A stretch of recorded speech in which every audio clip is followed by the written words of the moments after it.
다음 이야기는 민주당 전당대회 앞두고 어제 2차 토론회, TV 토론회가 당대표 3명의 후보들이 진행이 됐었습니다. 토론회가 1차 때 생각보다 좀 싱거웠다라는 평가들이 있었다면 2차 때는 이제 발언 수위들이 제법 뭐랄까 이런 표현이 적당할지 모르겠는데 독해졌다? 라는 평가들이 나오고 있는 것 같아요. 어떻게 보셨어요, 이정주 기자는? 이런 게 바로 토론이죠. 네. 솔직히 1차 MBC 토론 너무 지루해서 껐습니다. 네. 이런 거 할 바에 뭐하러 전파 낭비하냐 이건데, 물론 이제 당내 선거에 가장 중요한 게 적과 경쟁자에 구분할 수 있는 네. 그 이제 칠레 아인데 대통령이 말했던 적과 경쟁자를 구분하라. 요 선을 지켜야 되는데 어제 좀 아슬아슬했어요. 어제 MDL 넘어갈 뻔했어요. 제가 보니까 이건 적인가 할 정도로. 왜냐하면 다른 거보다 정청래 후보가 지금 공격하는 것 중에 이제 몇 가지 더 남았다는 설을 제가 들었는데 1차 MDL 지금 넘은 게 그 휴전선을 넘으면 안 되는 선이 정몽준 얘기 나온 거예요. 배신자론. 예. 이게 이제 김민석 후보 입장에서 굉장히 아픈 거거든요. 예. 그러면 김민석 후보 나중에 그 꼬마 민주당 만들어서 합당하고 다시 이제 뭐 수석 최고위원도 하고 이럴 때는 왜 아무 말 안 했어요? 그때 얘기했어야지 처음에. 근데 이제 본인이 이제 선거 들어와서 불리하니까 예전에 18년 동안 야인 생활 하다가 그때 노무현 버리고 정몽준에 갔던 사람 이런 식으로 하는 거는 일단은 시기와 절차도 맞지 않아요. 그럼 그때 반대를 했어야지. 입당을 반대하고 강력하게. 그리고 이 문제는 이미 한번 봉합이 된 거예요. 근데 이걸 다시 꺼내서 부관 참시하겠다. 근데 여기서 이제 그럼 정체성 논란으로 들어가면 끝도 없습니다. 사실은 이 문제가 이제 정청래 후보가 좀 건드렸는데, 그 기점은 충청에서 2등이 굉장히 많은 충격을 준 것 같다. 본인도 생각하지 못한 이 충격에 빠져서 네거티브의 칼을 지금 아주 연신 휘두르고 있는 거죠. 정청래 후보는 그렇다. 네. 그 JYP는 어떤 부분 주요하게 보셨습니까? 일단 뭐 판이 굳어진 것 같아요. 그 실제로 충청과 부울경에서 정청래 후보가 많이 앞서갈 줄 알았는데 앞서가지 못했잖아요. 예. 그러다 보니까 다시 이제 강한 역공을 펴려고 하는 것 같은데, 한편으로 보면은 김민석 후보 쪽에서는 중간에 스스로가 전략적 미스로 의해서 기존 구대를 깨버렸어요. 기존 구대는 친명 대 친청의 대결이었어요. 근데 모든 후보는 내 중심으로 선거 치르고 싶거든요. 그래서 갑자기 친석 대 친청이 돼버린 거야. 서브 구도가 만들어진 거예요. 근데 이거 해보니까 별 재미가 없는 거예요. 그래서 김민석 후보는 신천지 이슈를 이제는 더 이상 언급하지 않고 다시 친명 대 친청의 구도로 복원을 시킨 거예요. 명청대전이라는. 그렇죠. 명청대전을 복원을 시킨 거죠. 그럼으로써 다시 이제 프레임이 원점으로 돌아왔고, 원점의 구도는 결국은 이재명 대통령의 지지율과 이재명 대통령의 의중이 실리는 구도로 복원되어 버린 거죠. 그런 상황에서 저는 이 두 번의 경선으로 향후에 나머지 지역의 경선은 비슷한 흐름으로 격차가 벌어지는 상황으로 갈 거다. 그렇게 보여집니다. 예. 저는 그런 그 김민석 후보 측이 어떻게 보면 전략적 미스, 뭐 본인 얘기로는 그 알람을 했던 것들에서 이제 어떻게 보면 전략을 바꿀 수 있었던 건 유시민 씨의 공로가 굉장히 컸다고 생각합니다. 만약 유시민 씨가 없었다면 정청래 후보는 계속해서 나도 친명이다 라는 주장을 할 수 있었는데, 유시민이라는 어떻게 보면 그 대놓고 적대감을 드러냈던 사람에 대해서 비판하지 못하는 모습 때문에 모두에게 정청래는 친명은 아니구나, 적어도 친명은 아니구나라는 것을 확실하게 인지시킬 수 있는 논거가 마련됐고, 그렇기 때문에 김민석 후보가 조금은 불리한 전장에서 자기가 가장 유리한 정장으로 다시 돌아올 수 있었지 않나 싶습니다. 예.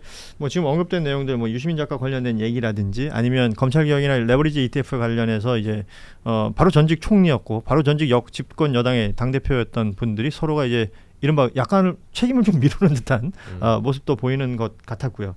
뭐 신천지 관련된 언급이 1차 TV 토론에는 언급이 안 됐었던 게 뉴스였는데 이 언급이 되면서 이제 뭐 밝혀라 내용부터 시작해서 뭐 나중에는 내가 당대표가 되면 너를 윤리위 뭐 아니면 뭐 어떻게 하겠다 뭐 등등등의 얘기까지 지금 나오고 있는 상황이죠. 그러나 이 토론회 이후의 일정은 지금 제주, 인천 온라인 투표가 지금 진행이 되고, 그리고 이제 강원과 TK 뭐 이렇게 진행되는 일정 속에서 각각의 연설이 있을 때는 그 지역의 온라인 투표는 끝난 상태이고요. 남는 일정 중에 가장 주요하게 보는 건 결국은 호남이다. 이 얘기를 다들 하고 있습니다. JYP가 정리해 주시면 좋을 것 같습니다. 호남이 왜 중요한지, 그리고 호남 이 투표를 기점으로 그 이후에 수도권이 남는 거니까요. 어떻게 정리할 것인지. 전략적 투표를 하기 때문에 호남이 가장 중요하다. 큰 흐름을 만들어 버립니다. 예. 보통 이제 우리 본선 국회의원 선거라나 대통령 선거하면요, 우리 한국의 지역주의가 작동하기니까 영남은 국민의힘 찍겠지, 호남은 민주당 찍겠지, 그 다음에 고연령층은 국민의힘 찍겠지, 40, 50대 청장년층은 민주당 찍겠지, 이렇게 해서 굳은표가 있어요. 예. 그러면 유동하는 표는 실제로 몇 프로냐? 4에서 5%도 안 됩니다. 근데 전당대회 당내 선거에는 그런 게 존재하지 않아요. 이 시대 정신이 이재명 대통령에 대해서 힘을 실어줄 것이냐, 아니면 견제할 것이냐, 이런 것들이 결정나면 거기에 대해서 몰표적 흐름을 만들어줘 버립니다. 예. 그런 상황에서 호남이 전략적 선택을 한다라는 거고요. 즉 선거 구도를 완벽하게 결정내 버린다는 거고요. 그렇게 되면은 이후에 더 인구수가 많은 수도권의 투표도 호남의 영향력 하에 그대로 따라간다는 겁니다. 그러면 지금 JYP 보시기에는 이제 호남 지나면 과반이 나올 거라고 보세요? 뭐 과반이 나올 가능성도 있고요. 이게 이제 미국 정치에서도 나타나는 현상인데, 이러면 이제 초반 결정 구조인데 주요한 이념 성향이 강한 곳에 오픈해버리면 뭐 뉴욕주라든가 뭐 저기 캘리포니아라든가 큰 주는 그냥 뒤따라가 버려요. 작은 주들. 그런 현상이 그대로 호남 이후에는 결정나 버립니다. 지금 이제 김민석 후보가 오늘 아침 뉴스공장 출연했던데요. 판단으로는 그 호남이 지나고 나서 수도권 갔을 때 2022년 그 대선 후보 경선 그때 이제 서울에서 이낙연 후보 쪽에 표가 갑자기 확 나왔던 8만 표였나요? 예, 그 장면 같은 아주 특별한 이벤트가 아니라면 본인이 당선될 것으로 본인을 믿는다라고 지금 얘기를 하고 있고, 호남에서는 이제 본인이 우세하고 그만큼의 격차를 계속 유지할 것이다라는 얘기를 하던데, 이 부분에 대해서 혹시 평가들은 어떠신지요? 저는 저도 개인적으로 호남인으로서 제 지인들도 당원들 많거든요. 이 호남인의 정서를 이렇게 봐야 돼요. 굉장히 슬픈 정서기도 한데, 호남인들은 호남이라고 뽑아주지 않아요. 이번 전당대는 호남인이 규정하는 이번 전당대의 슬로건이 뭐냐? 2028년 총선은 민주당이 누구의 얼굴로 치를 것인가? 예. 여기에 방점이 있는 거예요. 이걸 읽지 못하면 이 전당대회를 전혀 모르는 거예요. 그래서 정청래 후보 굉장히 안타깝지만 저한테 전화 한 통 했으면 제가 알려드렸을 거예요. 전북 가서 막 하고 이현택 지사 맞아, 아무 소용없습니다. 그거 백날 해봤자, 과거 이인재 후보가 아무리 대세론 하다가 노무현 대통령한테 왜 졌냐? 노무현만이 DJ가 생각할 때 당시에 노무현만이 어럴 라스팅 아예 실패하거나 아예 판을 뒤집을 수 있거나 이해창 대세론을, 그런 존재예요. 호남인들은 그걸 알거든요. 전략적으로 딱 보면 알아요. 그냥 이거는 무조건 패가 여기다. 이인재 필패입니다. 48% 보면 뭐합니까? 대선에서 48% 무슨 소용이 있어요? 그렇죠. 상대가 52%가 되면 지는 건데 다 물거품이에요. 그래서 여기는 1등만 남는 그런 선거의 소선 구조의 특징이 있거든요. 예. 그래서 호남인들이 보는 건 뭐냐? 정확하게는 2028년 총선에서 수도권의 의석수를 누가 가져올 수 있느냐, 이 간판 얼굴을 뽑는 선거예요. 그럼 지금 김민석 후보와 정청래 후보를 비교해 보세요. 누가 과연 이재명 정부와 커플링을 잘하면서 수도권 의석수를 많이 유지하고 가져올 수 있을까? 예. 이걸 보려고 하는 건데, 정청래 후보가 현재 하는 그 슬로건 자체가 과거에 노무현 대통령의 후회가 나다, 뭐 이인재 후보는 저쪽이다, 이렇게 막 하잖아요. 예. 그거 호남인들이 노무현 대통령은 결과적으로 수도권표를 먹을 수 있는 사람이니까 노무현이었던 거예요. 굉장히 그 진정성이 투영되고. 그러면 정청래 후보가 수도권에서 과연 표를 먹을 수 있을까요? 부산에서 지난번에 오빠하고 면발 이거 들고 다니고. 예. 지금 2030 지지율 한번 보세요. 2030 지지율 0%? 0%가 아니라 공란이죠, 공란. 갤럽 지지율 보면 조국혁신당 공란 나옵니다. 20대 지지율. 아무도 거기를 찍지 않아. 근데 그 조국혁신당하고 합당하겠다 했어요. 그럼 수도권에서 2030이 누가 민주당을 뽑습니까? 라는 의문을 던질 수 있죠.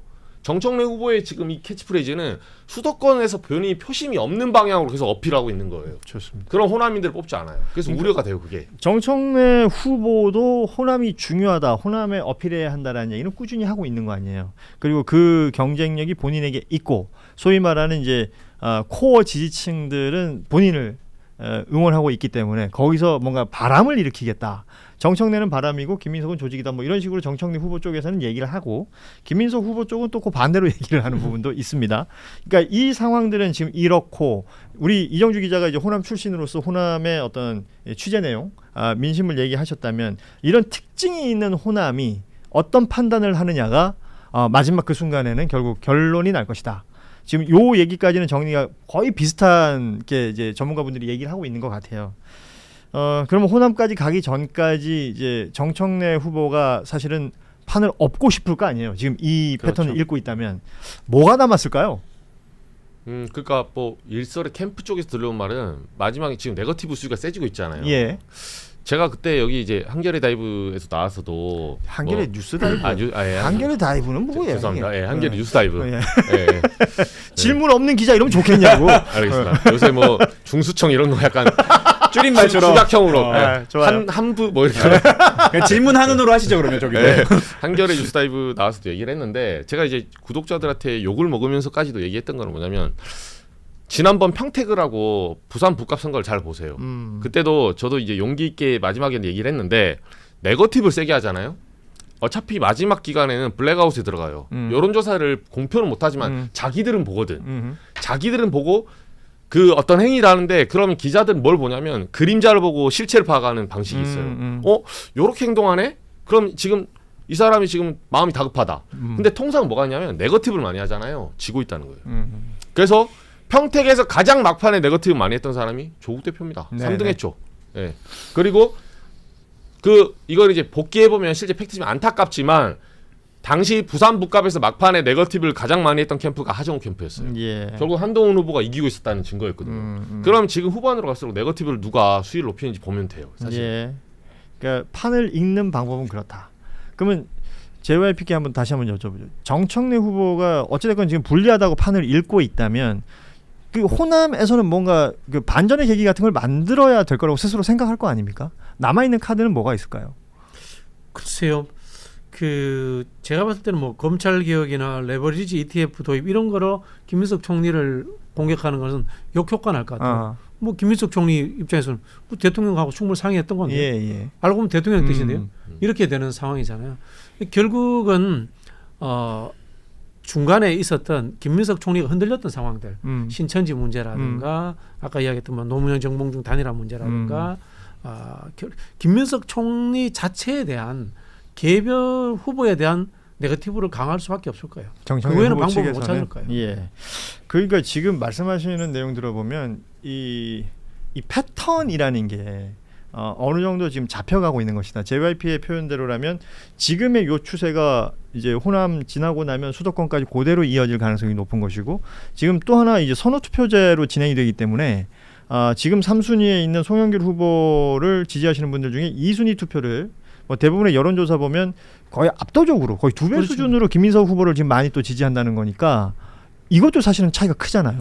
수치상 해석해 보면 이렇잖아요. 송영길 후보표가 보통 한 7대3 정도로 김민석, 정청래로 가더라고요. 예. 그러면 현재 정청래 후보가 이기려면은 47% 이상을 득표하고 있어야 됩니다. 그렇죠. 근데 정청래 후보가 지금 47%에 못 미친단 말이에요. 그러면 숫자의 구도상으로 이미 결선 투표, 선호 투표가 뒤처질 것이다라는 해석이 다 가능해져 버려요. 그리고 이 숫자적 계산에 의해 가지고 추론하는 거죠. 정청래 계속 미끄러지겠구나라는 이른바 익스펙테이션 게임이 기자와 지지자들 사이에서 만들어지는 거죠. 네, 거기에 대해 정청래 캠프도 알고 있기 때문에 이번 토론회 때 네거티브 수위가 올라간 것 같은데 그렇다면 새로운 카드가 있느냐라고 했을 때 저는 지금까지 정청래 후보가 꺼내왔던 의제들을 생각했을 때 새로운 카드를 꺼낼 가능성은 없을 것이다. 있으면 이미 했을 거예요. 없으니까 신천지까지 다시 끌고 들어와갖고 그 진흙탕을 만들려고 했던 것 같고 그래서 이번에 나온 게 뭐 노무현 티셔츠를 만들어갖고 노사모를 하겠네 이렇게 하는데 오늘 바로 반박 인터뷰나 거기에 대한 파묘가 같이 됐죠. 그렇게 되기 때문에 오히려 그 네거티브를 하면 할수록 더 이제 역풍이 불어갖고 저는 생각보다 또 싱겁게 끝날 수도 있겠다라는 생각도 해봅니다. 좋습니다. 제가 하나만 더 질문드리자면 이게 최고위원 5명이 선출이 되게 될 텐데 이게 지금 1위부터 4위권까지는 어느 정도 이제 계파별로 따지자면 2대2 비율이 맞는 것 같고 결국 5등 싸움이 전 재밌을 것 같거든요. 이제 김용 후보하고 이성윤 후보가 현재로서는 지금 왔다 갔다 하고 있고 그리고 지금 1위를 최민희 의원이 계속 달리고 있는데 최민희 의원이 지난 그 투표가 끝나고 나서 그때 투표할 때는 최민희 의원이 했던 그 연설회장에서의 모습이라든지 이런 게 반영이 안 됐을 때니까 그 이후로 가면서도 계속 수성을 할 수 있을까? 그리고 5위권에서는 무엇이 어떤 변별력이 되어서 5위권으로 진입할 수 있을까? 요 얘기를 좀 한마디씩만 좀 듣고 지나가죠. 이거는 저는 이게 저의 이제 조금 일반론이 아닌 저희 이제 마이너리티 리포트인데 제가 쭉쭉 주장한 게 뭐냐면 이게 지금 선거라는 게 사실 이번 주까지도 죄송한데 별로 의미가 없어요. 국영수는 후반에 몰려 있어요. 잔잔바리 기술과정 지금 미술 음악 이런 거 시험 보고 있기 때문에 배점 자체가 다르다는 거예요. 아하. 아까 제가 말씀드렸죠. 제가 저 챗GPT로 돌려서 제가 지도 갖고 왔는데 보시면 알겠지만 어제까지 해서 충청 부울경까지 세 후보가 그러니까 물론 최고위원은 2표지만 1인 2표지만 그러면 원래 원소스로 얻은 전체 표수가 얼마인지 아세요? 12만 표입니다. 예. 김민석 5만 5천 표. 뭐 정청래 뭐 5만 4천 얼마, 5만 5천원 6천 뭐 이런 식으로 되고 송영길 뭐 2만 얼마. 그래서 이게 다 해서 12만 표야. 근데 호남당원이 31만이에요. 그렇죠. 호남당원의 절반만 투표해도 15만입니다. 그리고 전북이 19만. 수도권 올라오면 이제 경기가 3천만이거든요. 근데 이게 투표율이 중요한 게 한데 호남이 통상은 전당대회에서 투표율이 제일 낮은 편이에요. 왜냐하면 누가 돼도 어차피 우리 사람이니까. 그럼 절반 정도 때렸을 때 저렇게 나오는데 이번에 투표율이 높아진다는 전망이 있거든요. 부산이 60% 났기 때문에. 근데 부산이 있는 표 전원 투표한다 해도 호남 10%가 안 돼요. 그렇죠. 사실상. 그러면 호남에서 최고위원들이 예를 들면 절반이 투표하는데 최민희 의원 한 번에 뒤집혀서 꼴찌할 수도 있어요. 그래서 15일 날 투표를 봐야 돼요. 그럼 최민희 의원이 호남에서 몇 표를 얻느냐가 중요한 거지. 사실 그 전에 등수는 저는 별로 의미 없다고 봐요. 좋습니다. 이게 결과적으로 이제 광복절 기점으로 무언가 대충의 정리가 될 것 같다라는 예측은 가능해지는 것 같습니다.